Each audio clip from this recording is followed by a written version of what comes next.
জানাবের চোখের সামনে দিয়ে কথা প্ল্যান বানচাল করে পালিয়ে গেল। Hello everyone, welcome to my YouTube channel Bangla update. কথা ধারাবাহিকের আজকের পর্বে দেখবেন হেড অফিসার বিনায়ক স্যারকে বন্যি ফুলের অপারেশন স্টার্ট করতে বলে, এভিকে রেস্কিউ করার কথা বলে। এদিকে কথা কায়দা কানুন সহ বিয়েতে চলে আসে সামিল হওয়ার জন্য আর সকলকে চোখ কান খোলা রাখতে বলে। যদিও জানাবের স্ত্রী জিজ্ঞাসা করে যে তারা এখানে কি করছে। কথা বলে, আপনাদের বাড়ির মেয়ের জন্য আমরা প্রার্থনা করতে এসেছি, মঙ্গল কামনা করতে এসেছি, ওর বিয়েতে আনন্দ করতে এসেছি। যদিও জানাব বলে কিছু করার দরকার নেই। এদিকে সকল মেয়েরা নাচ গান করে আর ছেলেরা মিষ্টির মধ্যে বন্যি ফুল খোঁজার চেষ্টা করে, যদিও সেখানে কিছুই পাওয়া যায় না। এদিকে কথা যখন নাচ করতে থাকে তার কাছে বাচ্চা মেয়েটি ছুটে চলে আসে। তারপর কথা জিজ্ঞাসা করে, তোমাকে যে কাজটা দিয়েছিলাম সেটা ঠিক জায়গায় পৌঁছে দিয়েছো তো? বাচ্চাটা খুব সুন্দর হাসি দিয়ে বুঝিয়ে দেয় যে সে ঠিক জায়গায় তার মেসেজটা পৌঁছে দিয়েছে। কথাও ভীষণ আদর করে বাচ্চাটিকে, বাচ্চাটিও খুব খুশি হয়। তারপরে বাচ্চাটি সেই ফ্ল্যাশব্যাকে চলে যায়। সে মনে করে যে এক্স্যাক্টলি কী হয়েছিল।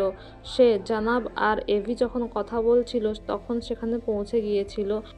আর সেই বাচ্চা মেয়েটির হাতে যে কাগজের এরোপ্লেনটা ছিল, মানে যেখানে কথার চিঠি লেখা ছিল, সে সেটা সুযোগ বুঝে এভির পায়ের কাছে ছুঁড়ে ফেলে দেয়। যখন জানাব ফোনটা আসে বেরিয়ে যায়।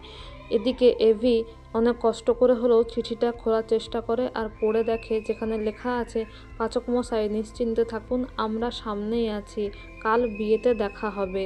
এদিকে বাচ্চাটিকে দেখে এভি তো খুব খুশি হয় যে বাচ্চা মেয়েটি ঠিক জায়গায় তার মেসেজ পৌঁছে দিয়েছে। এদিকে কথা বলে যে ওরা নিশ্চয়ই প্ল্যান চেঞ্জ করেছে, ওই ফুলের সাজিতেই বন্যি ফুল থাকতে পারে, আমাদেরকে আরও সজাগ হতে হবে, দল ভাগাভাগি হয়ে যাও। এদিকে ফুলের সাজির মধ্যেই কথা ক্যামেরার সাহায্যে দেখতে পায় যে সত্যি ওখানে ফুলের মধ্যেই বন্যি ফুল লুকানো আছে।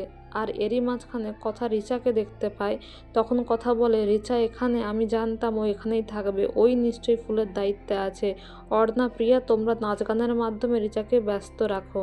আর বাকিরা সকলে মিলে বন্যি ফুলের প্যাকেটগুলো ফুলের ঝুড়ি থেকে সরিয়ে নেয়। এদিকে জানাবের কাছে ইনফরমেশন আসে যে বাড়িতে তারা অতিথি নয়, স্পাই এসেছিল। রিচা বলে ওরা কথা এবং গুহ পরিবারের ছেলে মেয়েরা। জানাব তো ভীষণ রেগে যায় আর বলে, আমার চোখের সামনে এত কিছু হয়ে গেল, আমার বাড়িতে থেকে আমার প্ল্যান বানচাল করে চলে যাবে, এটা কিছুতেই হতে পারে না, আমি সবাইকে মেরে ফেলবো। রিচা বলে, শান্ত হন জানাব, এভি এখনও আমাদের হাতে আছে, ওরা নিশ্চয়ই বেশি দূর যেতে পারেনি। Thank you so much dear for watching the video.